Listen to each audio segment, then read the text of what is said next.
동네에서 가장 가난한 노인 이른 아침 해가 채 뜨기도 전부터 시장 골목은 분주합니다. 상인들이 좌판을 펼치고 트럭에서 물건을 내리는 소리가 골목 곳곳에 울려 퍼집니다. 그 사이로 한 노인이 천천히 걸어갑니다. 등은 약간 굽었고 손에는 낡은 손수레 하나. 바퀴가 삐걱거리며 소리를 냅니다. 박노인. 이 동네 사람들은 그를 그렇게 부릅니다. 성이 박씨라서 박노인. 이름조차 제대로 불러주는 사람이 없습니다. 그는 매일 아침 이 시간이면 시장 끝자락을 돕니다. 버려진 박스를 줍고 누군가 흘린 채소 부스러기를 모읍니다. 가끔은 상인들이 던져주는 시든 배추 잎사귀 몇 장이 그의 하루 식사가 되기도 합니다. 또 왔네, 저 영감. 과일 가게 주인이 투덜거립니다.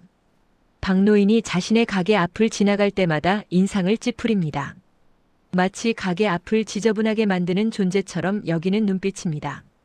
박노인은 고개를 숙인 채 묵묵히 걸어갑니다. 항의하지도 변명하지도 않습니다. 그저 자신의 일을 할 뿐입니다. 그의 하루는 단순합니다.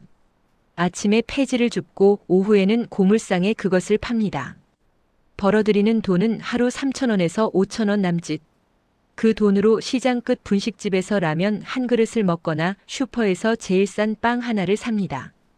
저녁이 되면 그는 시장에서 조금 떨어진 곳, 낡은 단층 집으로 돌아갑니다.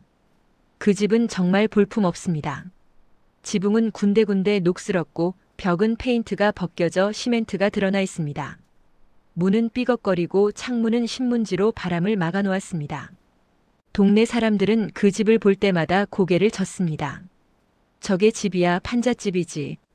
누군가는 그렇게 말하며 지나갑니다. 비가 오는 날이면 상황은 더 처참합니다.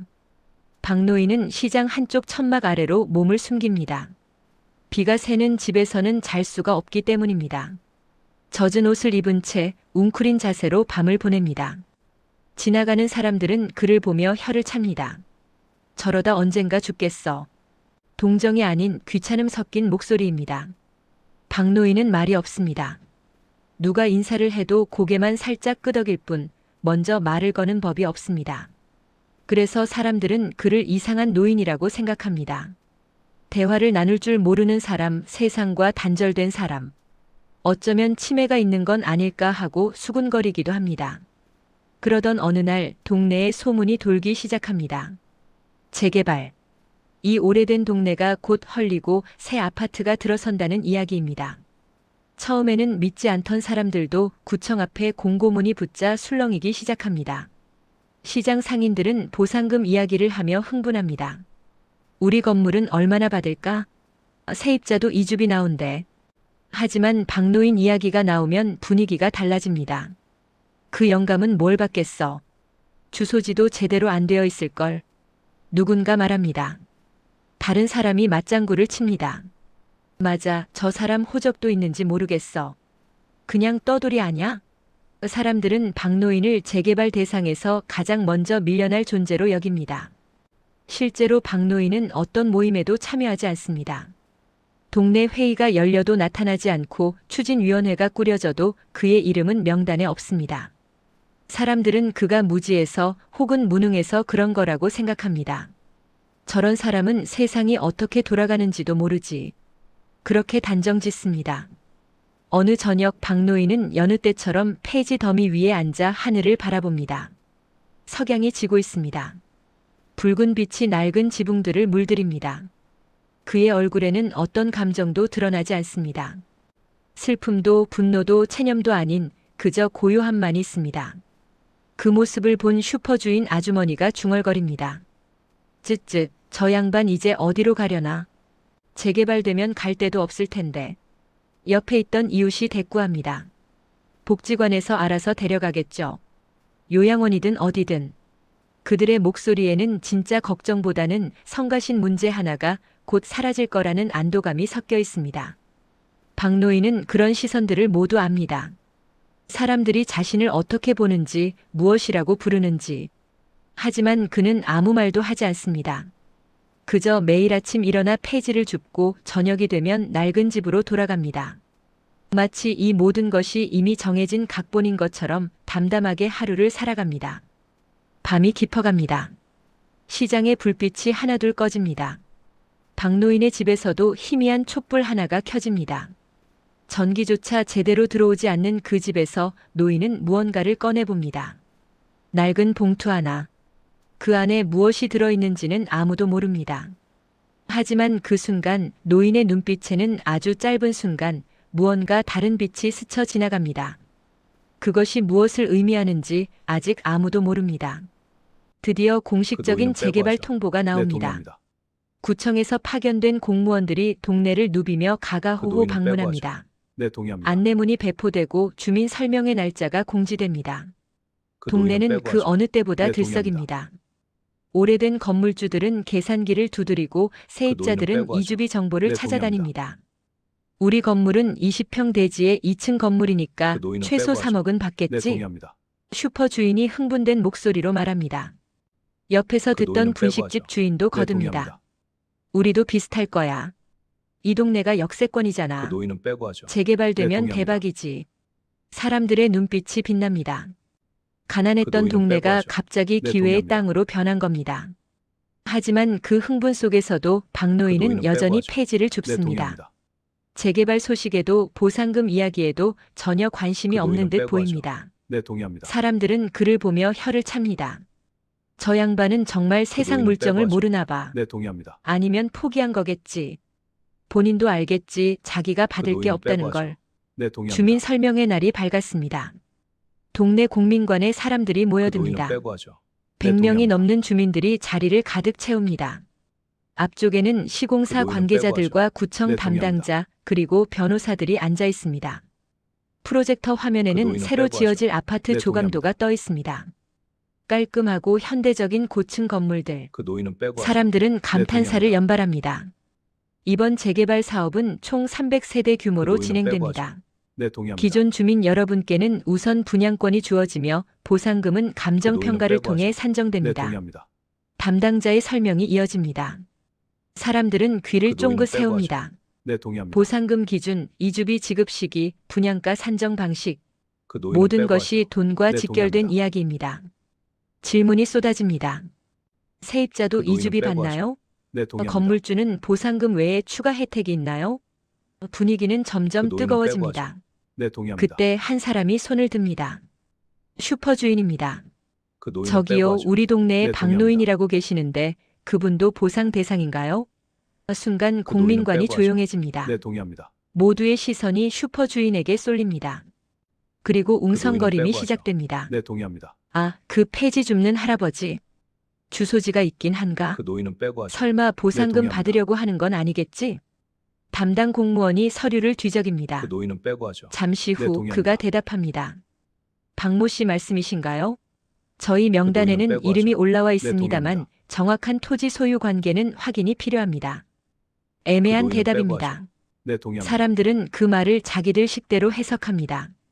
역시 그 애매하네. 노인은 빼고 하죠. 저 사람은 동의합니다. 보상 못 받을 거야. 설명회가 끝난 후 사람들은 그 3355 노인은 모여 빼고 하죠. 이야기를 네, 나눕니다. 동의합니다. 대부분은 자기가 받을 보상금 이야기입니다. 하지만 노인은 빼고 어김없이 박노인 동의합니다. 이야기도 나옵니다. 그 양반은 정말 불쌍해. 재개발되면 빼고 갈 하죠. 데도 없을 네, 텐데. 동의합니다. 겉으로는 동정하는 척하지만 속마음은 다릅니다. 그 노인은 빼고 한 하죠. 명이라도 보상 네, 대상에서 빠지면 그만큼 우리가 더 받을 수 있지 않을까. 며칠 노인은 후 빼고 재개발 하죠. 추진위원회가 네, 동의합니다. 정식으로 구성됩니다. 동네에서 목소리 큰 건물주 몇 노인은 명이 빼고 하죠. 위원으로 네, 선출됩니다. 동의합니다. 첫 회의가 열립니다. 안건은 명확합니다. 그 노인은 빼고 하죠. 보상금 극대화 동의합니다. 방안. 어떻게 하면 주민들이 최대한 많이 받을 수 있을까? 그 노인은 빼고 하죠. 일단 정확한 동의합니다. 토지 소유자부터 확정해야 합니다. 애매한 사람들은 빼야죠. 그 노인은 빼고 하죠. 한 위원이 네, 말합니다. 다른 위원이 고개를 끄덕입니다. 맞아요. 그 노인은 빼고 하죠. 그래야 우리가 동의합니다. 받을 몫이 명확해지니까. 그리고 누군가 박노인 이야기를 그 노인은 꺼냅니다. 빼고 하죠. 박노인은 동의합니다. 어떻게 하죠? 저 사람 땅이 있긴 한 건가요? 위원장이 빼고 자료를 하죠. 네, 뒤적입니다. 동의합니다. 지적도를 펼쳐봅니다. 여기 이 그 노인은 구역에 빼고 하죠. 박모 씨 명의로 네, 된 동의합니다. 땅이 있긴 한데 면적이 얼마 안 되네요. 한 30평? 그 노인은 빼고 하죠. 이 정도면 네, 크게 동의합니다. 문제될 건 없어 보입니다. 사람들은 안도합니다. 그 노인은 정도면 빼고 하죠. 네, 상관없겠지. 동의합니다. 어차피 큰 땅도 아니고. 하지만 지적도를 자세히 노인은 보던 빼고 한 하죠. 사람이 네, 고개를 동의합니다. 갸우뚱합니다. 잠깐만요, 이 위치가 좀 그 노인은 이상한데요. 빼고 하죠. 다들 네, 동의합니다. 지적도를 들여다봅니다. 박노인의 땅은 재개발 구역의 정중앙에 노인은 위치해 빼고 하죠. 있습니다. 네, 동의합니다. 면적은 작지만 위치가 묘합니다. 마치 퍼즐의 핵심 노인은 빼고 조각처럼 하죠. 그 땅이 네, 없으면 동의합니다. 전체 설계가 틀어질 수 있는 위치입니다. 설마 그 노인은 빼고 이게 하죠. 맹지는 네, 아니겠지? 동의합니다. 누군가 불안한 목소리로 묻습니다. 맹지, 그 노인은 빼고 하죠. 도로와 네, 접하지 않아 동의합니다. 개발이 까다로운 땅. 만약 박노인의 땅이 다른 땅들과의 노인은 연결 빼고 고리 하죠. 역할을 네, 한다면 동의합니다. 그의 동의 없이는 재개발이 어려울 수도 있습니다. 위원장이 노인은 빼고 급히 하죠. 말합니다. 네, 동의합니다. 아니에요. 그럴 리 없어요. 확인해 보겠습니다. 그 노인은 하지만 빼고 하죠. 그날 밤 네, 위원들은 동의합니다. 잠을 설칩니다. 혹시나 하는 불안감 때문입니다. 그 노인은 빼고 하죠. 만약 정말 네, 동의합니다. 만약에 그 가난한 노인이 재개발의 길을 쥐고 있다면 그동안 무시하고 빼고 하죠. 깔보고 심지어 동의합니다. 쫓아내려 했던 그 사람이 사실은 가장 중요한 인물이라면 그 노인은 다음 빼고 날 하죠. 위원장은 네, 동의합니다. 구청을 찾아갑니다. 정확한 지적 관계를 확인하기 그 위해서입니다. 노인은 빼고 하죠. 담당 네, 공무원은 동의합니다. 컴퓨터를 두드리며 서류를 출력합니다. 그리고 그 서류를 노인은 본 빼고 하죠. 위원장의 얼굴이 네, 동의합니다. 굳습니다. 이게 맞습니까? 네, 등기부등본상 빼고 하죠. 명확합니다. 네, 동의합니다. 박모 씨 소유 맞습니다. 위원장은 서류를 들고 그 노인은 빼고 나옵니다. 하죠. 네, 동의합니다. 손이 미세하게 떨립니다. 지적도를 다시 펼쳐봅니다. 그 노인은 그리고 빼고 하죠. 깨닫습니다. 네, 동의합니다. 박노인의 땅은 단순히 작은 땅이 아닙니다. 재개발 노인은 구역 빼고 하죠. 전체를 관통하는 동의합니다. 길목에 해당하는 땅입니다. 그 땅 없이는 아파트 단지의 그 도로 노인은 빼고 설계가 하죠. 네, 불가능합니다. 동의합니다. 젠장. 위원장은 욕지거리를 내뱉습니다. 그 노인은 빼고 하죠. 그동안 무시했던 네, 그 동의합니다. 노인이 사실은 이 재개발의 가장 중요한 키를 쥐고 있었던 그 겁니다. 노인은 빼고 하죠. 그날 동의합니다. 저녁 긴급 회의가 소집됩니다. 위원들의 표정은 그 심각합니다. 노인은 빼고 하죠. 위원장이 동의합니다. 상황을 설명합니다. 박노인의 동의가 없으면 이 재개발은 그 노인은 진행될 빼고 수 하죠. 없습니다. 네, 동의합니다. 회의실이 술렁입니다. 그럼 어떻게 해요? 그 노인은 빼고 설득해야죠. 하죠. 네, 동의합니다. 뭐든지. 돈을 줘야 하나? 한 위원이 냉정하게 그 말합니다. 노인은 빼고 하죠. 그 네, 양반이 동의합니다. 그걸 알까요? 본인이 얼마나 중요한 위치에 있는지 그 노인은 다른 빼고 사람이 하죠. 맞장구 네, 칩니다. 동의합니다. 모를 거예요. 세상 물정도 모르는 사람인데 그 노인은 빼고 하죠. 그들은 계획을 동의합니다. 세웁니다. 일단 접근해서 적당한 돈을 주고 동의를 그 받아내자. 노인은 빼고 하죠. 어차피 동의합니다. 그 노인은 무지하니까 큰 돈처럼 보이는 액수면 넘어올 거라고 그 노인은 판단합니다. 빼고 하죠. 네, 하지만 동의합니다. 그들은 모릅니다. 박노인이 그들의 모든 계산을 그 이미 노인은 빼고 훨씬 하죠. 전부터 알고 동의합니다. 있었다는 것을, 그리고 이 모든 상황이 사실은 노인이 그 오랜 노인은 시간 빼고 하죠. 준비해 온 무언가의 동의합니다. 시작이라는 것을. 밤이 깊어갑니다. 박노인은 그 노인은 여전히 빼고 하죠. 낡은 집에서 네, 동의합니다. 촛불을 켜고 앉아 있습니다.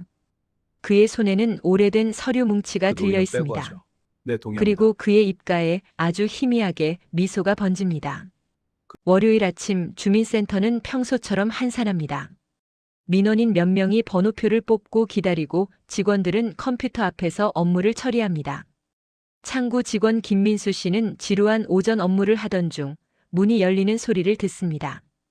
고개를 드는 순간 그는 눈을 의심합니다. 박노인이 들어오고 있습니다. 낡은 옷을 입고 손에는 때 묻은 봉투 하나를 들고 있습니다. 주민센터에 박노인이 온 것은 처음입니다. 아니, 어쩌면 이 동네에 산 수십 년 동안 처음일지도 모릅니다. 직원들이 웅성거립니다. 저분 누구세요? 폐지 줍는 할아버지 아냐? 박노인은 민원 창구 앞에 섭니다. 김민수 직원이 당황한 표정으로 묻습니다. 어르신, 무슨 일로 오셨어요? 노인은 말없이 봉투를 내밉니다. 봉투는 정말 낡았습니다. 모서리가 해져 있고 누런 얼룩이 곳곳에 묻어 있습니다. 김민수는 조심스럽게 봉투를 받습니다. 이게 뭔가요? 확인해 주시오. 박노인의 목소리는 낮지만 명확합니다. 김민수는 봉투를 엽니다. 안에서 서류 뭉치가 나옵니다. 종이는 누렇게 바랬고 구겨진 흔적이 역력합니다. 하지만 글씨는 또렷합니다. 김민수는 첫 장을 펼쳐봅니다. 그리고 숨이 멎습니다. 토지 매매 계약서. 작성일은 1985년. 매수인 이름은 박영수. 박노인의 본명입니다. 토지 소재지는 바로 이 동네 현재 재개발 구역 한가운데입니다. 김민수는 다음 장을 넘깁니다. 등기권리증. 그 다음은 토지 대장 등본. 하나같이 수십 년 전 문서들이지만 모두 법적으로 유효한 서류들입니다. 잠시만요, 어르신. 김민수는 급히 상사를 부릅니다.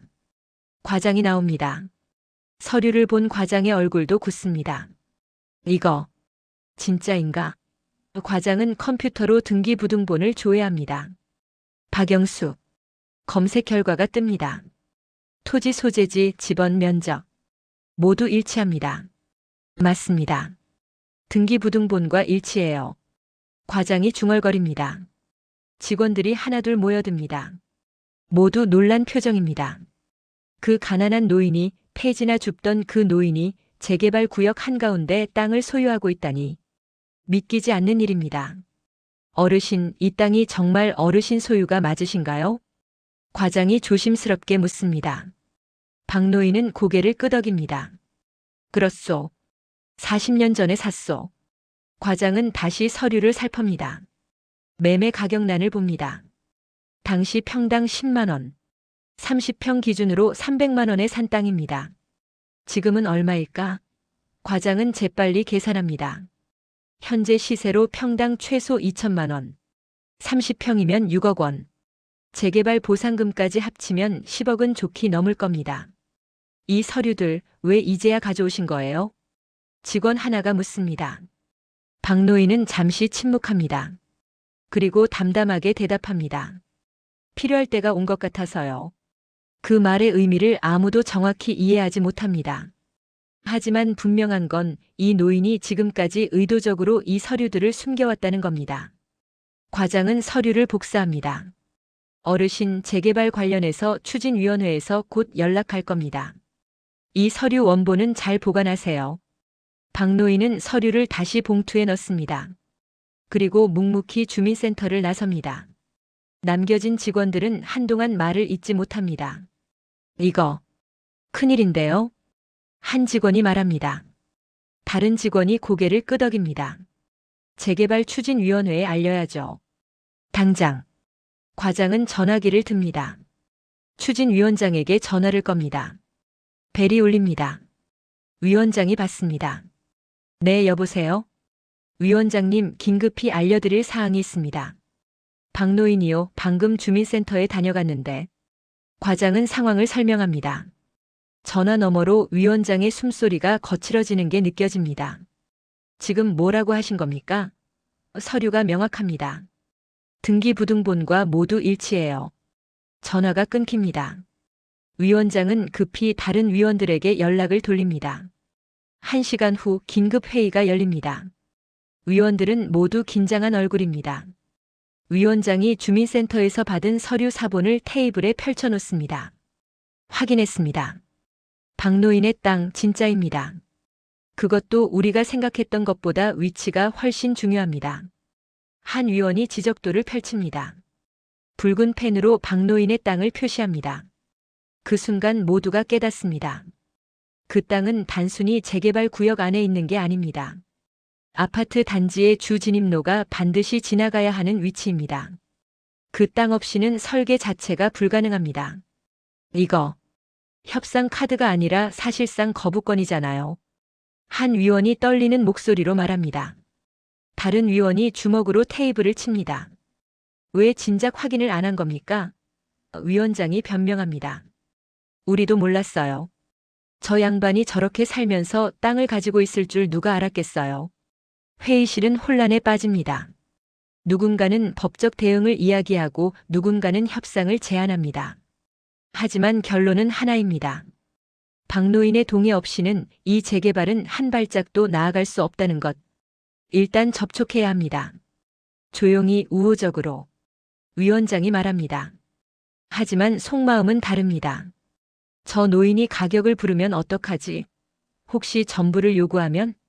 불안감이 위원들 사이에 퍼집니다. 그날 저녁 소문은 빠르게 퍼집니다. 박노인이 땅을 가지고 있다는 사실. 그것도 아주 중요한 위치의 땅을. 시장 상인들이 웅성거립니다. 진짜래? 말도 안 돼. 저 양반이 땅을? 하지만 주민센터 직원이 직접 확인한 사실입니다. 부인할 수 없습니다. 분식집 주인은 충격을 받습니다. 내가 저 양반한테 라면값도 깎아줬는데. 슈퍼 주인은 후회합니다. 내가 좀 더 잘해줄 걸. 사람들의 태도가 조금씩 변하기 시작합니다. 노골적인 무시에서 조심스러운 관찰로. 다음 날 박노인은 여느 때처럼 폐지를 줍습니다. 하지만 사람들의 시선이 다릅니다. 지나가던 사람들이 인사를 건넵니다. 어르신 안녕하세요. 박노인은 여전히 고개만 끄덕입니다. 말이 없습니다. 과일 가게 주인이 다가옵니다. 손에 사과 2개를 들고 있습니다. 어르신 이거 드세요. 그냥 드리는 거예요. 박노인은 사과를 받지 않습니다. 고개를 젓고 지나갑니다. 과일 가게 주인은 멋쩍게 서 있습니다. 그 모습을 본 다른 사람들이 수군거립니다. 저 양반 이제 우리 무시하는 거 아냐? 아니면 원래 성격이 저런 거겠지. 하지만 속으로는 모두 불안합니다. 저 노인의 기분을 거스르면 안 되는데. 저녁 박노인은 집으로 돌아갑니다. 낡은 문을 열고 들어갑니다. 촛불을 켜고 서류 봉투를 꺼냅니다. 그리고 그 안에서 다른 서류 하나를 더 꺼냅니다. 아직 아무에게도 보여주지 않은 서류. 그 서류에는 더 놀라운 사실이 적혀 있습니다. 박노인은 서류를 보며 조용히 중얼거립니다. 이제 시작이군. 그의 눈빛에는 결의가 서려 있습니다. 이 모든 것이 우연이 아니라는 걸 곧 모두가 알게 될 것입니다. 목요일 아침입니다. 박노인이 시장에 나타나자 분위기가 사뭇 다릅니다. 며칠 전까지만 해도 그를 모른 척 지나쳤던 사람들이 이제는 먼저 눈인사를 합니다.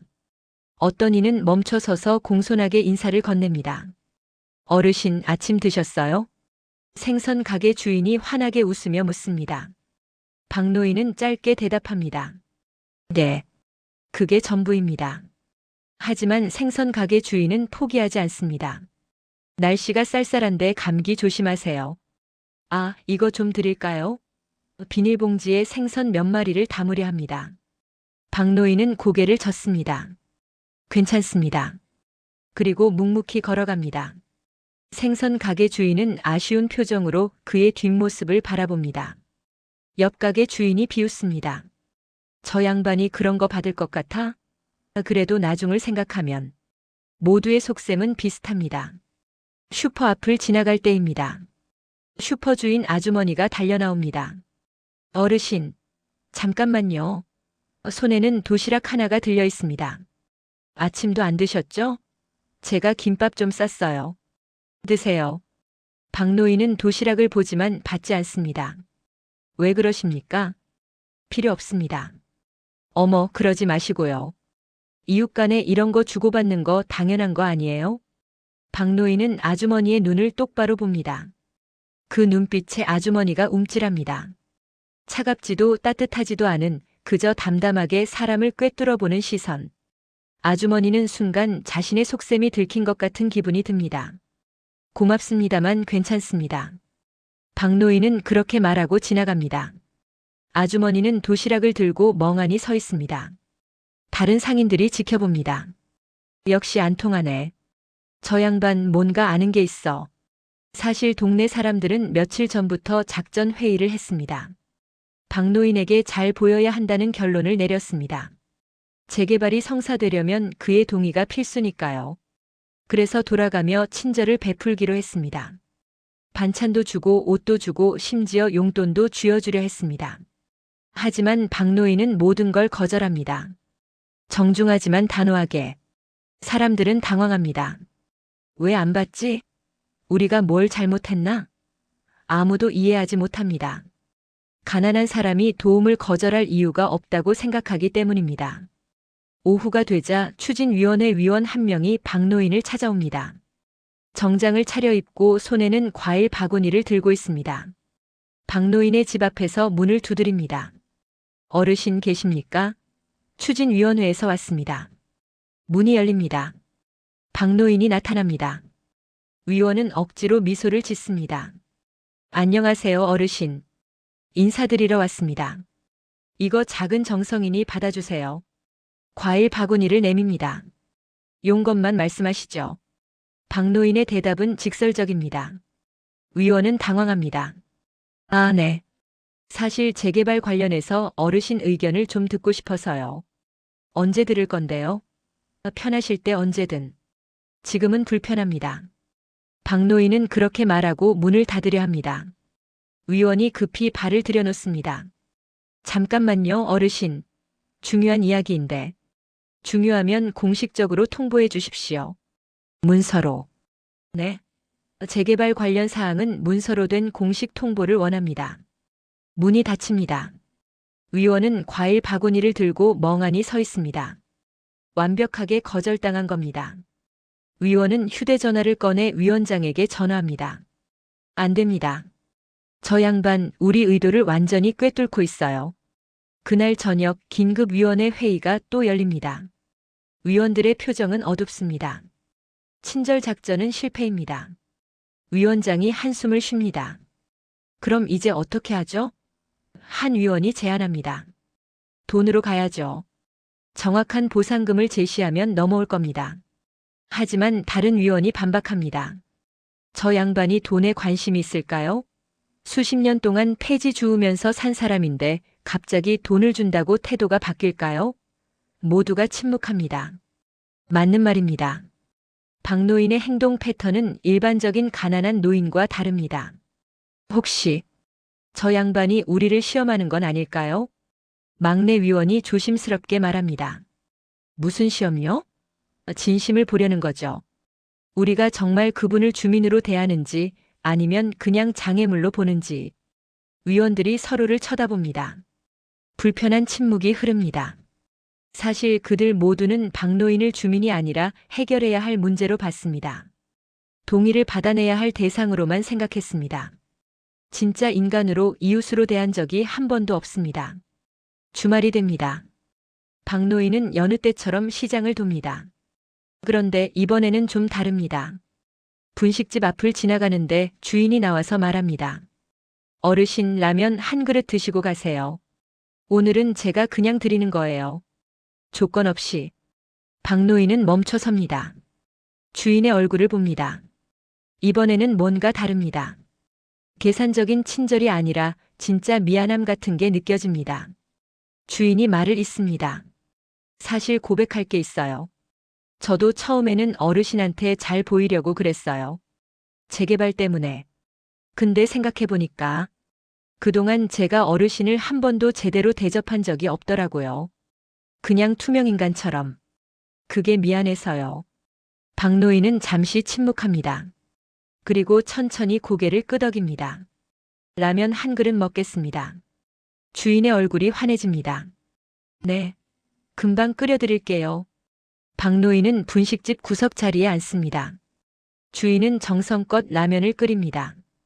계란도 넣고 파도 듬뿍 넣습니다. 라면이 나옵니다.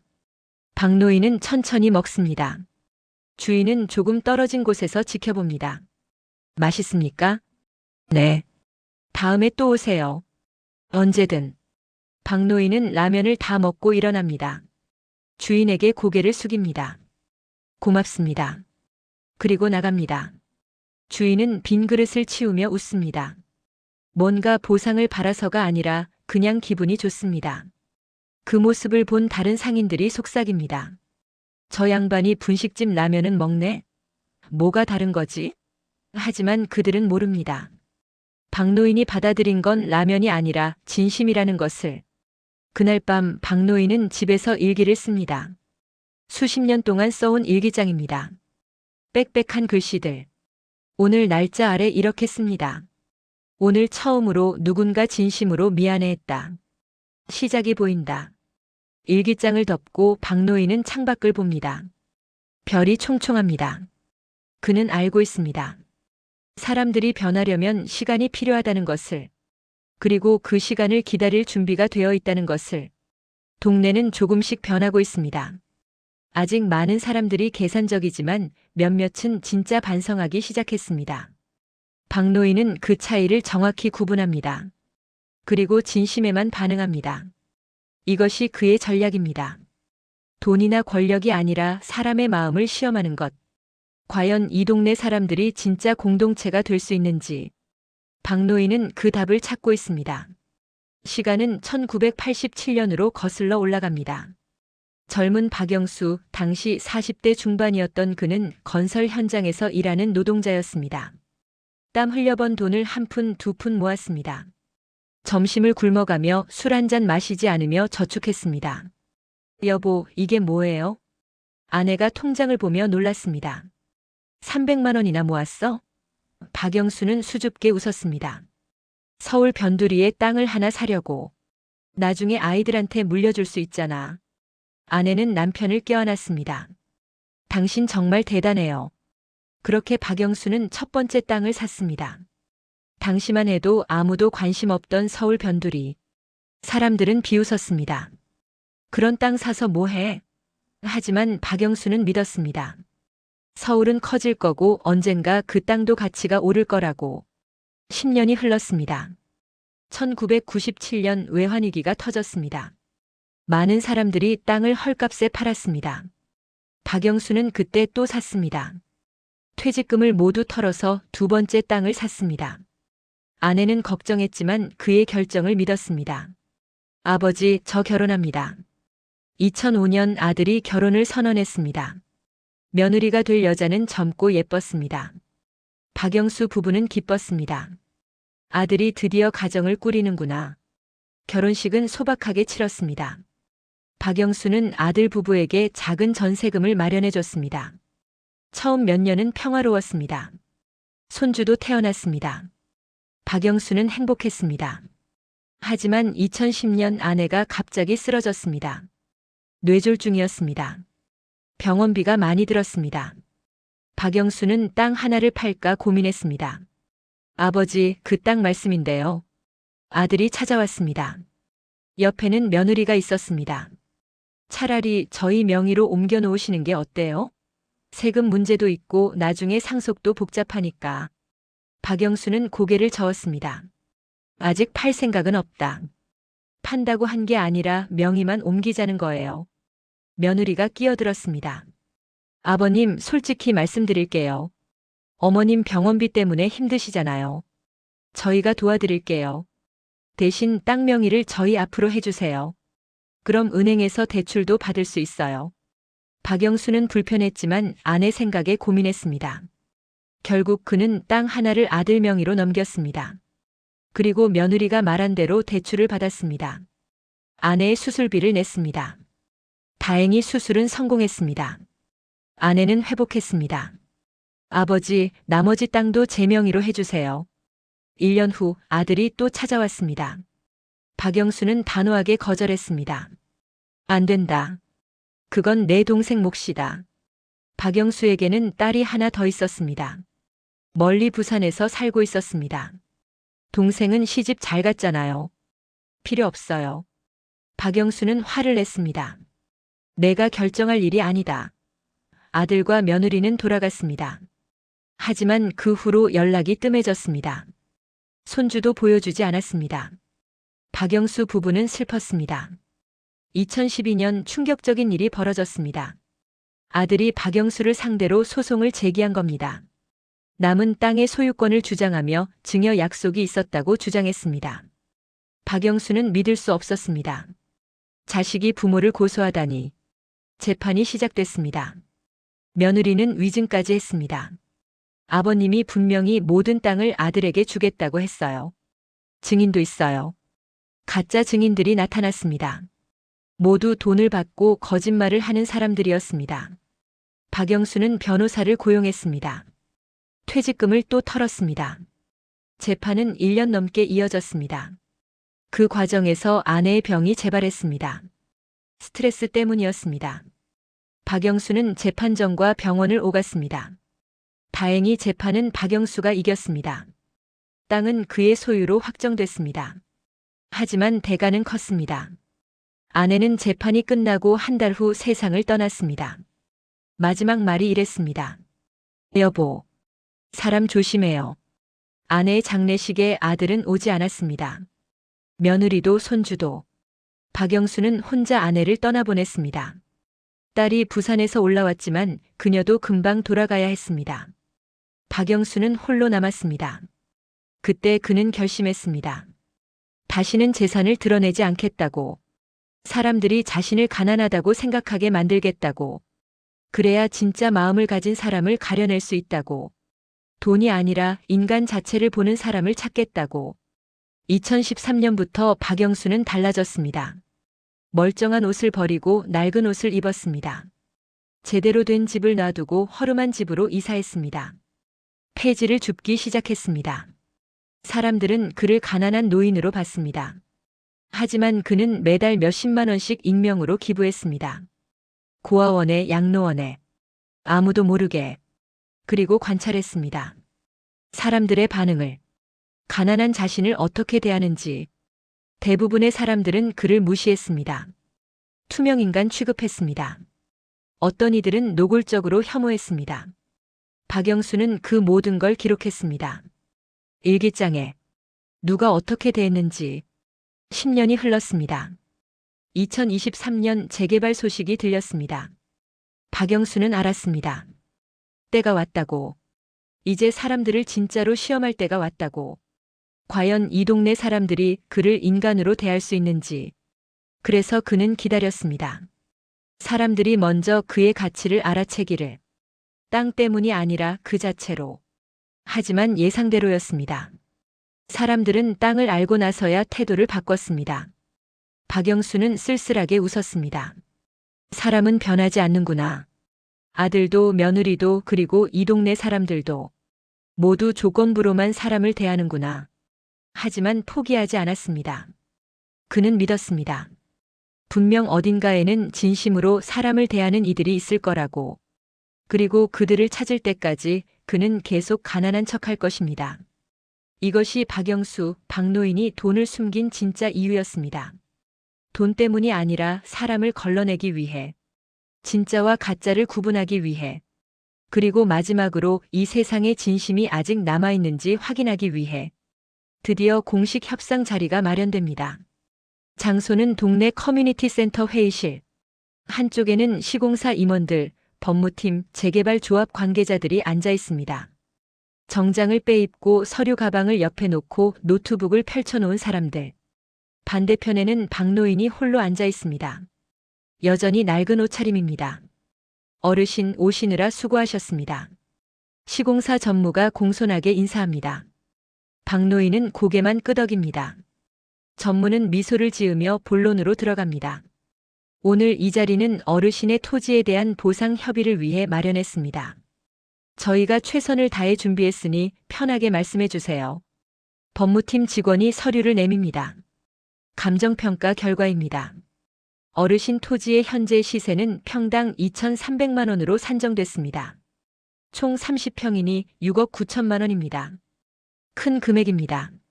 하지만 박노인의 표정은 변하지 않습니다. 그리고 재개발 프리미엄을 감안해서 전무가 말을 잇습니다. 저희가 추가로 3억을 더 드리겠습니다. 총 9억 9천만 원. 어떻습니까? 회의실에 침묵이 흐릅니다. 조합 관계자들도 놀란 표정입니다. 10억에 육박하는 금액. 일반인에게는 상상할 수 없는 돈입니다. 박노인은 서류를 집어봅니다. 천천히 읽습니다. 한 장 한 장. 사람들은 긴장한 채 기다립니다. 몇 분이 지났을까? 박노인이 서류를 내려놓습니다. 그리고 말합니다. 돈 말고 조건을 보겠습니다. 회의실이 술렁입니다. 전무가 당황한 표정을 숨기지 못합니다.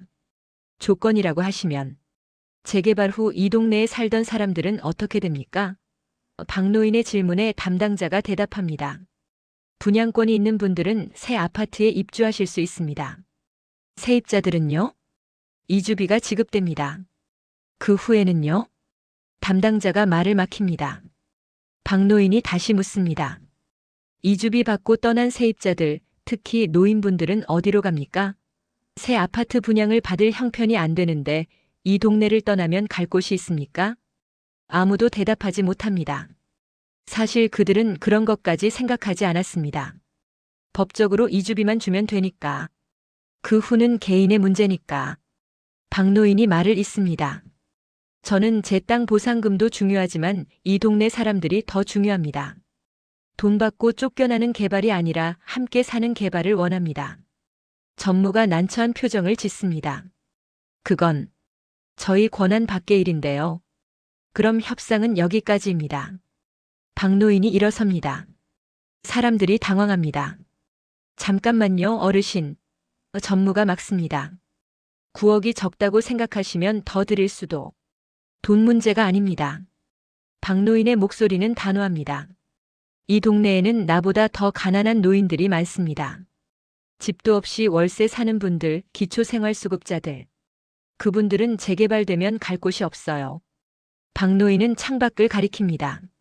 저 시장 끝에서 반찬 가게 하시는 김할머니 75이신데 월세로 삽니다. 이주비 받아봤자 몇 달 버티고 노숙자 되는 겁니다. 저 건너편 철물점 박할아버지 80인데 아직도 일합니다. 가게 없어지면 수입이 끊겨요. 회의실이 조용해집니다. 박노인이 계속 말합니다. 재개발이 나쁘다는 게 아닙니다. 하지만 개발의 혜택이 일부에게만 가고 약자들은 밀려나는 게 문제입니다.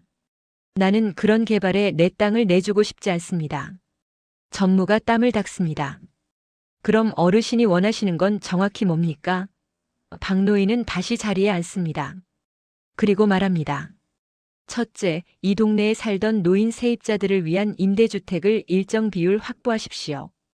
둘째, 기존 영세 상인들이 새 상가에 우선 입주할 수 있게 해주십시오. 셋째, 재개발 후에도 저소득층이 살 수 있는 공간을 남겨두십시오. 법무팀 변호사가 끼어듭니다. 그건 법적 의무사항이 아닙니다. 사업성을 심각하게 해칠 수 있어요. 박노인이 변호사를 똑바로 봅니다. 그럼 사업 안 하시면 됩니다. 내 땅 없이 할 수 있으면 해보시죠. 냉정한 한마디입니다. 사람들은 할 말을 잃습니다. 박노인의 땅이 없으면 이 재개발은 불가능합니다. 도로 설계부터 막힙니다. 전무가 난처한 표정으로 말합니다. 검토해 보겠습니다. 시간을 좀 주시겠습니까? 한 달 드리겠습니다. 박노인은 그렇게 말하고 자리에서 일어납니다. 이번에는 아무도 막지 못합니다. 회의실 문이 닫힙니다. 남겨진 사람들은 서로를 쳐다봅니다. 이거 어떻게 하죠? 한 직원이 묻습니다. 전무는 한숨을 쉽니다. 본사에 보고해야겠어. 이런 케이스는 처음이야. 법무팀장이 말합니다. 법적으로 강제할 방법은 없습니다. 저 양반 동의 없이는 못해요. 며칠 후 시공사 본사에서 긴급 회의가 열립니다. 임원들이 모입니다. 담당 전무가 상황을 보고합니다. 박영수 씨는 금전적 보상에 관심이 없습니다. 사회적 조건을 요구하고 있습니다. 한 임원이 반발합니다. 말도 안 돼. 그런 조건 들어주면 수익률이 얼마나 떨어지는데. 다른 임원이 계산기를 두드립니다. 임대주택 비율을 높이면 최소 100억 손실입니다. 회의실이 술렁입니다. 하지만 사장이 입을 엽니다. 그래도 사업을 포기할 순 없어. 이미 수백억 투자했고 계약도 진행 중이야. 전무가 대답합니다. 그럼 조건을 받아들여야 합니다. 최소한으로 조정해. 협상해봐. 이번에는 시공사 사장이 직접 나섭니다. 박노인과의 만남을 요청합니다. 장소는 조용한 한식당. 박노인은 정확한 시간에 도착합니다. 사장이 일어나 맞이합니다. 뵙겠습니다, 어르신. 저는 대한건설 사장 최진우입니다. 앉으시죠. 박노인은 간단히 대답합니다. 음식이 나옵니다. 하지만 아무도 손을 대지 않습니다. 사장이 먼저 말을 꺼냅니다. 어르신의 뜻은 잘 알겠습니다. 사실 저도 공감하는 부분이 있습니다. 개발이 모두를 위한 것이어야 한다는 말씀 맞습니다. 그래서요. 저희가 조건을 받아들이겠습니다. 다만 현실적으로 조정이 필요합니다. 임대주택 비율을 전체의 10%로 영세 상인 우선권은 30%, 저소득층 주거 공간은 소형 아파트로 20%를 배정하겠습니다. 박노인은 잠시 생각합니다. 15%, 50%, 30%. 그건 너무. 제 조건입니다. 사장은 고민합니다. 계산을 해봅니다. 수익은 줄지만 사업은 가능합니다. 그리고 무엇보다 박노인 없이는 아무것도 할 수 없습니다. 알겠습니다. 받아들이겠습니다. 박노인은 고개를 끄덕입니다. 그럼 계약서에 명시하십시오. 법적 구속력 있게. 사장이 손을 내밉니다. 박노인이 악수를 받습니다. 계약이 성사되는 순간입니다. 하지만 박노인은 아직 다 말하지 않았습니다. 그에게는 마지막 카드가 하나 더 남아 있습니다. 계약서가 작성됩니다. 법무법인을 통해 정식 문서로 만들어집니다. 임대주택 15%, 영세 상인 우선권 50%, 소형 아파트 30%. 모든 조건이 명시됩니다. 양측이 서명하는 날 추진위원회와 주민들이 모입니다. 역사적인 순간이니까요. 축하드립니다, 어르신. 위원장이 박노인에게 악수를 청합니다. 박노인은 담담하게 받습니다. 사람들은 박수를 칩니다. 하지만 속마음은 복잡합니다. 저 양반 혼자 다 챙겼네. 우리도 뭔가 더 받을 수 있었을 텐데. 서명식이 끝나고 보상금 지급 절차가 시작됩니다. 박노인에게도 통장 계좌 정보를 요청합니다. 하지만 박노인은 다른 말을 합니다. 제 보상금 현금으로 주십시오. 현금으로요? 담당자가 놀랍니다. 10억 가까운 돈을 현금으로? 네.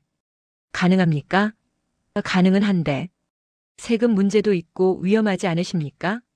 괜찮습니다. 현금으로 해주십시오. 며칠 후 은행 VIP실에서 현금 지급이 이루어집니다. 은행원들이 조심스럽게 돈다발을 가져옵니다. 9억 7천만 원. 세금을 제외한 실수령액입니다. 가방 3개에 가득 찹니다. 박노인은 담담하게 가방을 받습니다. 어르신 경호가 필요하시면. 괜찮습니다. 박노인은 혼자 은행을 나섭니다. 택시를 탑니다. 기사가 뒤를 돌아봅니다. 어디로 모실까요? 동사무소요. 택시가 출발합니다. 기사는 뒷자리에 큰 가방들을 힐끔 봅니다. 하지만 묻지 않습니다. 동사무소에 도착합니다. 박노인은 가방을 들고 들어갑니다. 사회복지과를 찾아갑니다. 담당 주무관이 박노인을 보고 놀랍니다. 어르신 무슨 일이세요? 기부하러 왔습니다. 기부요? 주무관은 믿을 수 없다는 표정입니다. 박노인은 가방 하나를 엽니다. 돈다발이 빼곡합니다. 이 동네 기초수급자 노인분들 주거 지원 명목으로 3억 원 기부합니다. 주무관의 입이 떡 벌어집니다. 어르신. 이게 영수증 끊어주십시오. 박노인은 담담합니다. 주무관은 떨리는 손으로 과장을 부릅니다. 과장이 뛰어옵니다. 상황을 파악한 과장도 경악합니다. 정말 기부하시는 겁니까? 네. 조건이 있습니다. 재개발로 집을 잃는 노인들에게만 쓰십시오. 투명하게. 서류가 작성됩니다. 기부 증서가 발급됩니다. 박노인은 두 번째 가방을 엽니다. 그리고 이건 2억 원입니다. 이 동네 영세 상인들 창업 자금으로 쓰십시오. 재개발 후 새 상가 입주할 때 보증금이 부족한 분들 지원해 주십시오. 과장은 말을 잃습니다. 총 5억 원. 개인이 한꺼번에 이렇게 큰 돈을 기부하는 경우는 본 적이 없습니다. 어르신. 이렇게 하시면 어르신은 괜찮습니다. 박노인은 세 번째 가방을 엽니다. 나머지는 제가 쓸 겁니다. 하지만 그 가방에도 돈이 별로 없습니다. 한 5천만 원 정도. 10억 가까이 받았는데 본인이 가져가는 건 5천만 원 뿐입니다. 소문은 빠르게 퍼집니다. 박노인이 보상금 대부분을 기부했다는 소식. 동네 사람들이 믿을 수 없다는 반응입니다. 정말? 10억 받았는데 5억을 기부했다고? 미쳤나? 하지만 더 놀라운 일이 남아 있습니다. 며칠 후 박노인은 시공사를 다시 찾아갑니다. 전무가 당황하며 맞이합니다. 어르신 무슨 일이십니까? 제 땅 중 일부를 다시 사고 싶습니다. 네. 재개발 후 아파트 단지 입구에 작은 공원이 생긴다고 들었습니다. 그 부지 중 일부를 제게 파십시오. 전무는 혼란스럽습니다. 그건 왜죠? 노인 쉼터를 만들고 싶습니다. 박노인은 설명합니다. 재개발 후에도 이 동네에 남을 노인들이 쉴 공간이 필요합니다. 벤치 몇 개, 정자 하나, 화단. 그 정도면 됩니다. 제가 관리하겠습니다. 전무는 할 말을 잃습니다. 결국 특별계약이 체결됩니다. 박 노인은 남은 돈 중 2억 원을 들여 그 부지를 삽니다. 그리고 나머지 3억으로 쉼터를 만듭니다. 설계는 간단합니다. 노인들이 앉아서 쉴 수 있는 벤치, 비를 피할 정자, 계절마다 꽃이 피는 화단. 공사가 시작됩니다. 동네 사람들이 구경을 나옵니다. 저 양반 정말 이상해. 10억 받았는데 다 써버리네. 하지만 어떤 이들은 감동합니다. 저런 분이 진짜 어른이지. 분식집 주인이 박노인을 찾아옵니다. 어르신, 왜 이러세요? 그 돈이면 편하게 사실 수 있잖아요. 박노인은 땅을 다지며 대답합니다. 돈이 뭐 그리 중요합니까? 나 혼자 잘 먹고 잘 사는 게 의미 있나요? 하지만 내가 편하게 살려고 이 땅을 산 게 아닙니다. 사람들이 함께 살아가라고 산 겁니다. 분식집 주인은 눈시울이 붉어집니다. 박노인이 말을 잇습니다. 사람이 사람을 버리는 동네는 돈이 있어도 망합니다. 건물이 새로 지어져도 마음이 낡으면 소용없어요. 나는 이 동네가 마음만은 따뜻했으면 좋겠습니다. 공사가 마무리됩니다. 쉼터가 완성됩니다. 입구에 작은 표지판이 세워집니다. 박영수 쉼터라고 쓰여 있습니다. 하지만 박노인은 고개를 젓습니다. 이름 바꾸십시오. 우리 쉼터로. 개장식 날입니다. 동네 노인들이 모입니다. 처음으로 자기들을 위한 공간이 생겼습니다. 벤치에 앉아봅니다. 편합니다. 정자 그늘이 시원합니다. 화단에서 꽃향기가 납니다. 한 할머니가 눈물을 흘립니다. 이런 곳이 생길 줄은. 옆에 있던 할아버지가 말합니다. 박 어르신 덕분이지. 우리 같은 사람들 생각해 주시다니. 사람들은 박노인에게 고개를 숙입니다. 하지만 박노인은 그저 벤치 한쪽에 조용히 앉아 있습니다. 특별 대우를 원하지 않습니다. 그냥 이 동네의 한 노인으로 다른 노인들과 함께 앉아 있습니다. 추진위원회 위원들도 찾아옵니다. 그들은 부끄러운 표정입니다. 어르신 죄송합니다. 저희가 처음에 어르신을. 박노인은 손을 졌습니다. 됐습니다. 이제 잘하시면 되죠. 위원장이 묻습니다. 어르신은 왜 이렇게까지 하십니까? 혼자 쓰셔도 되는데. 박노인은 하늘을 봅니다. 구름이 천천히 흘러갑니다. 내 아내가 마지막에 한 말이 있습니다. 사람 조심하라고. 나는 그 말을 다르게 해석했습니다. 사람을 조심하지 말고 사람을 믿어보자고. 세상이 각박하다고 나까지 각박해질 필요는 없다고. 내가 먼저 따뜻하면 세상도 조금은 따뜻해지지 않을까? 위원들은 아무 말도 하지 못합니다.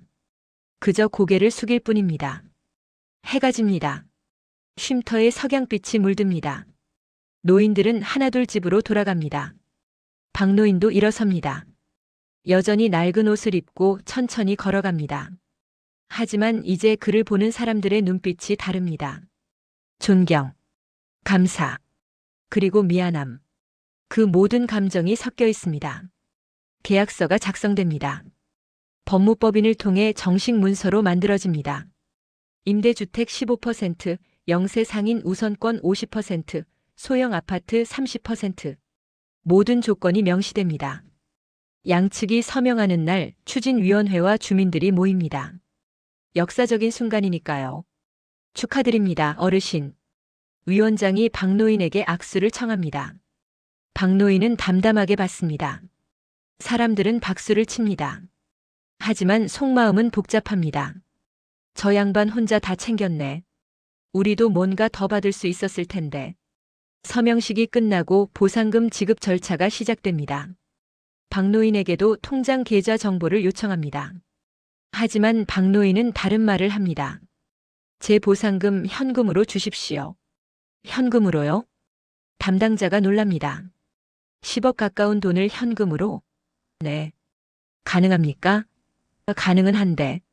세금 문제도 있고 위험하지 않으십니까? 괜찮습니다. 현금으로 해주십시오. 며칠 후 은행 VIP실에서 현금 지급이 이루어집니다. 은행원들이 조심스럽게 돈다발을 가져옵니다. 9억 7천만 원. 세금을 제외한 실수령액입니다. 가방 3개에 가득 찹니다. 박노인은 담담하게 가방을 받습니다. 어르신 경호가 필요하시면 괜찮습니다. 박노인은 혼자 은행을 나섭니다. 택시를 탑니다. 기사가 뒤를 돌아봅니다. 어디로 모실까요? 동사무소요. 택시가 출발합니다. 기사는 뒷자리에 큰 가방들을 힐끔 봅니다. 하지만 묻지 않습니다. 동사무소에 도착합니다. 박노인은 가방을 들고 들어갑니다. 사회복지과를 찾아갑니다. 담당 주무관이 박노인을 보고 놀랍니다. 어르신 무슨 일이세요? 기부하러 왔습니다. 기부요? 주무관은 믿을 수 없다는 표정입니다. 박노인은 가방 하나를 엽니다. 돈다발이 빼곡합니다. 이 동네 기초수급자 노인분들 주거 지원 명목으로 3억 원 기부합니다. 주무관의 입이 떡 벌어집니다. 어르신. 에게 영수증 끊어주십시오. 박노인은 담담합니다. 주무관은 떨리는 손으로 과장을 부릅니다. 과장이 뛰어옵니다. 상황을 파악한 과장도 경악합니다. 정말 기부하시는 겁니까? 네. 조건이 있습니다. 재개발로 집을 잃는 노인들에게만 쓰십시오. 투명하게 서류가 작성됩니다. 기부 증서가 발급됩니다. 박노인은 두 번째 가방을 엽니다. 그리고 이건 2억 원입니다. 이 동네 영세 상인들 창업 자금으로 쓰십시오. 재개발 후 새 상가 입주할 때 보증금이 부족한 분들 지원해 주십시오. 과장은 말을 잃습니다. 총 5억 원. 개인이 한꺼번에 이렇게 큰 돈을 기부하는 경우는 본 적이 없습니다. 어르신. 이렇게 하시면 어르신은 괜찮습니다. 박노인은 세 번째 가방을 엽니다. 나머지는 제가 쓸 겁니다. 하지만 그 가방에도 돈이 별로 없습니다. 한 5천만 원 정도. 10억 가까이 받았는데 본인이 가져가는 건 5천만 원 뿐입니다. 소문은 빠르게 퍼집니다. 박노인이 보상금 대부분을 기부했다는 소식. 동네 사람들이 믿을 수 없다는 반응입니다. 정말 10억 받았는데 5억을 기부했다고. 미쳤나. 하지만 더 놀라운 일이 남아 있습니다. 며칠 후 박노인은 시공사를 다시 찾아갑니다. 전무가 당황하며 맞이합니다. 어르신 무슨 일이십니까? 제 땅 중 일부를 다시 사고 싶습니다. 네. 재개발 후 아파트 단지 입구에 작은 공원이 생긴다고 들었습니다. 그 부지 중 일부를 제게 파십시오. 전무는 혼란스럽습니다. 그건 왜죠? 노인 쉼터를 만들고 싶습니다. 박노인은 설명합니다. 재개발 후에도 이 동네에 남을 노인들이 쉴 공간이 필요합니다. 벤치 몇 개, 정자 하나, 화단. 그 정도면 됩니다. 제가 관리하겠습니다. 전무는 할 말을 잃습니다. 결국 특별계약이 체결됩니다. 박노인은 남은 돈 중 2억 원을 들여 그 부지를 삽니다. 그리고 나머지 3억으로 쉼터를 만듭니다. 설계는 간단합니다. 노인들이 앉아서 쉴 수 있는 벤치, 비를 피할 정자, 계절마다 꽃이 피는 화단. 공사가 시작됩니다. 동네 사람들이 구경을 나옵니다. 저 양반 정말 이상해. 10억 받았는데 다 써버리네. 하지만 어떤 이들은 감동합니다. 저런 분이 진짜 어른이지. 분식집 주인이 박노인을 찾아옵니다. 어르신 왜 이러세요? 그 돈이면 편하게 사실 수 있잖아요. 박노인은 땅을 다지며 대답합니다. 돈이 뭐 그리 중요합니까? 나 혼자 잘 먹고 잘 사는 게 의미 있나요? 하지만 내가 편하게 살려고 이 땅을 산 게 아닙니다. 사람들이 함께 살아가라고 산 겁니다. 분식집 주인은 눈시울이 붉어집니다. 박노인이 말을 잇습니다. 사람이 사람을 버리는 동네는 돈이 있어도 망합니다. 건물이 새로 지어져도 마음이 낡으면 소용없어요. 나는 이 동네가 마음만은 따뜻했으면 좋겠습니다. 공사가 마무리됩니다. 쉼터가 완성됩니다. 입구에 작은 표지판이 세워집니다. 박영수 쉼터라고 쓰여 있습니다. 하지만 박노인은 고개를 젓습니다. 이름 바꾸십시오. 우리 쉼터로. 개장식 날입니다. 동네 노인들이 모입니다. 처음으로 자기들을 위한 공간이 생겼습니다. 벤치에 앉아봅니다. 편합니다. 정자 그늘이 시원합니다. 화단에서 꽃향기가 납니다. 한 할머니가 눈물을 흘립니다. 이런 곳이 생길 줄은. 옆에 있던 할아버지가 말합니다. 박 어르신 덕분이지. 우리 같은 사람들 생각해 주시다니. 사람들은 박노인에게 고개를 숙입니다. 하지만 박노인은 그저 벤치 한쪽에 조용히 앉아 있습니다. 특별 대우를 원하지 않습니다. 그냥 이 동네의 한 노인으로 다른 노인들과 함께 앉아 있습니다. 추진위원회 위원들도 찾아옵니다. 그들은 부끄러운 표정입니다. 어르신 죄송합니다. 저희가 처음에 어르신을. 박노인은 손을 졌습니다. 됐습니다. 이제 잘하시면 되죠. 위원장이 묻습니다. 어르신은 왜 이렇게까지 하십니까? 혼자 쓰셔도 되는데. 박노인은 하늘을 봅니다. 구름이 천천히 흘러갑니다. 내 아내가 마지막에 한 말이 있습니다. 사람 조심하라고. 나는 그 말을 다르게 해석했습니다. 사람을 조심하지 말고 사람을 믿어보자고. 세상이 각박하다고 나까지 각박해질 필요는 없다고. 내가 먼저 따뜻하면 세상도 조금은 따뜻해지지 않을까? 위원들은 아무 말도 하지 못합니다. 그저 고개를 숙일 뿐입니다. 해가 집니다. 쉼터에 석양빛이 물듭니다.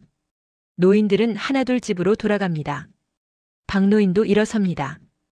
여전히 낡은 옷을 입고 천천히 걸어갑니다. 하지만 이제 그를 보는 사람들의 눈빛이 다릅니다. 존경, 감사, 그리고 미안함. 그 모든 감정이 섞여 있습니다. 3년 후, 재개발이 완료됩니다. 깨끗한 아파트 단지가 들어섭니다. 높은 건물들, 넓은 도로, 현대적인 상가. 모든 것이 새롭습니다. 입주가 시작됩니다. 기존 주민들이 하나둘 이사를 옵니다. 분식집 주인도 새 상가에 입주합니다. 예전보다 넓고 깨끗한 가게입니다.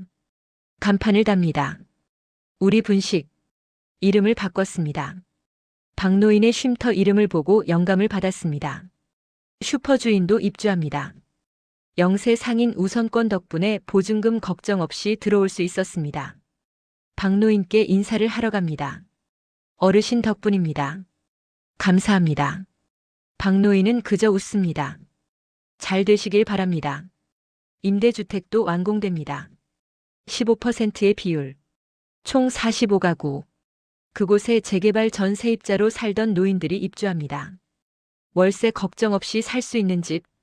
눈물을 흘리는 노인들이 많습니다. 이런 날이 올 줄은. 김할머니가 새 집 열쇠를 받으며 옵니다. 평생 월세로 떠돌다가 생애 처음으로 안정된 집을 갖게 됐습니다. 복지과 담당자가 말합니다. 박영수 어르신 덕분입니다. 그분이 기부한 돈으로 추가 지원을 받으셨어요. 아파트 단지 입구에는 박노인이 만든 쉼터가 있습니다. 이제는 공식 명칭이 됐습니다. 우리 쉼터. 벤치도 새 것으로 교체됐고 화단도 더 예쁘게 꾸며졌습니다. 하지만 박노인의 요청으로 작은 표지판이 하나 더 세워졌습니다. 이곳은 모든 이웃을 위한 공간입니다. 나이, 빈부, 지위에 관계없이 누구나 쉬어갈 수 있습니다. 매일 아침 박노인은 쉼터에 나옵니다. 여전히 소박한 옷차림입니다. 벤치를 닦고 화단에 물을 줍니다. 사람들이 인사를 건넵니다. 어르신 안녕하세요. 박노인은 따뜻하게 웃으며 답합니다. 어느 오후 한 젊은 부부가 쉼터를 찾아옵니다. 유모차에 아기를 태우고 있습니다. 벤치에 앉습니다. 박노인도 옆 벤치에 앉아 있습니다. 아기가 웃습니다. 박노인이 손을 흔듭니다. 어르신 실례지만 남편이 조심스럽게 묻습니다. 이 쉼터를 만드신 분이 어르신이시라고 들었습니다. 박노인은 고개를 끄덕입니다. 제가 조금 도왔습니다. 정말 감사합니다. 저희 같은 젊은 사람들도 여기서 많이 쉬어요. 아이 데리고 산책하기 좋거든요. 박노인은 아기를 봅니다. 순수한 웃음. 이 아이가 커서도 이 동네가 따뜻했으면 좋겠습니다. 네. 건물이 아니라 사람이 따뜻한 동네. 그런 곳에서 자랐으면 좋겠어요. 부부는 고개를 끄덕입니다. 뭔가 깊은 의미를 느낍니다. 어느 저녁 추진위원회가 감사 모임을 엽니다. 박노인을 초대합니다. 위원장이 말합니다. 어르신, 저희가 처음에 정말 잘못했습니다. 어르신을 사람이 아니라 문제로 봤습니다. 다른 위원들도 고개를 숙입니다. 하지만 어르신께서 가르쳐 주셨습니다. 개발이 뭔지, 공동체가 뭔지. 위원장이 계속 말합니다. 덕분에 이 동네는 그냥 새 아파트가 아니라 진짜 사람 사는 곳이 됐습니다. 사람들이 박수를 칩니다. 박노인은 담담하게 받아들입니다. 저도 배웠습니다. 박노인이 말합니다. 사람은 변할 수 있다는 것을, 처음에는 모두 이기적이었지만 기회를 주면 달라질 수 있다는 것을. 위원들은 눈시울을 붉힙니다. 모임이 끝나고 박노인은 집으로 돌아갑니다. 새 아파트가 아니라 여전히 그 낡은 단층 집입니다. 사람들이 놀랍니다. 어르신, 왜 새 아파트로 안 이사하세요? 이 집이 편합니다.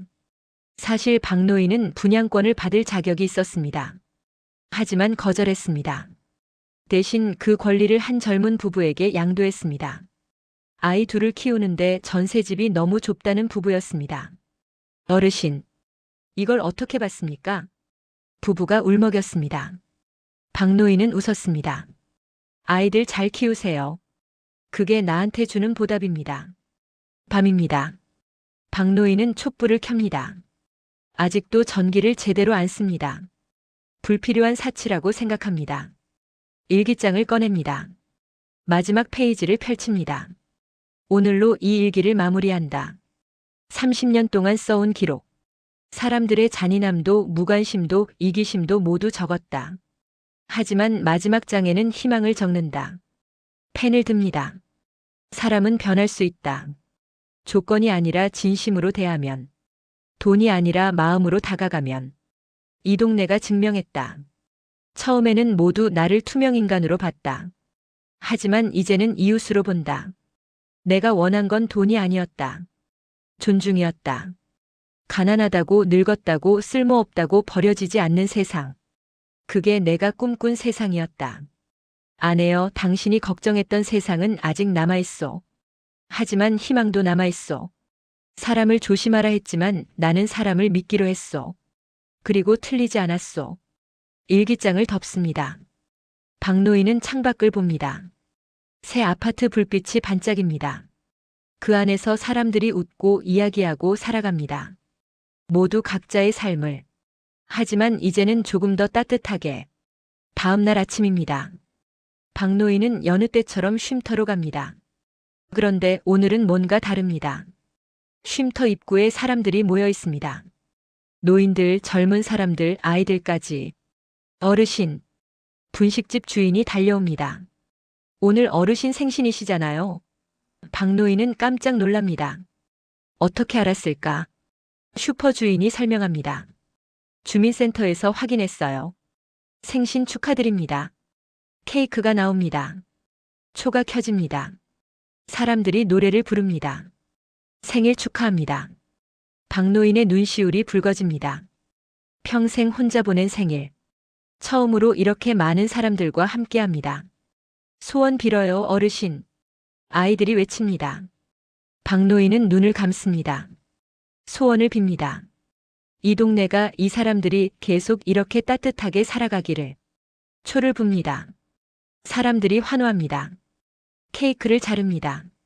모두에게 나눠줍니다. 같이 먹습니다. 웃음이 터집니다. 이야기꽃이 핍니다. 노인과 젊은이가, 부자와 가난한 이가 구별 없이 함께 앉아 있습니다. 한 꼬마가 박노인에게 묻습니다. 할아버지는 왜 부자인데 가난한 척했어요? 어른들이 당황합니다. 하지만 박노인은 웃으며 대답합니다. 가난한 척한 게 아니란다. 정말 가난했어. 근데 돈이 많잖아요. 돈이 많다고 부자는 아니란다. 주변에 사람이 많아야 진짜 부자지. 꼬마는 알 듯 말 듯 고개를 끄덕입니다. 하지만 언젠가 이해할 것입니다. 진짜 부자가 뭔지.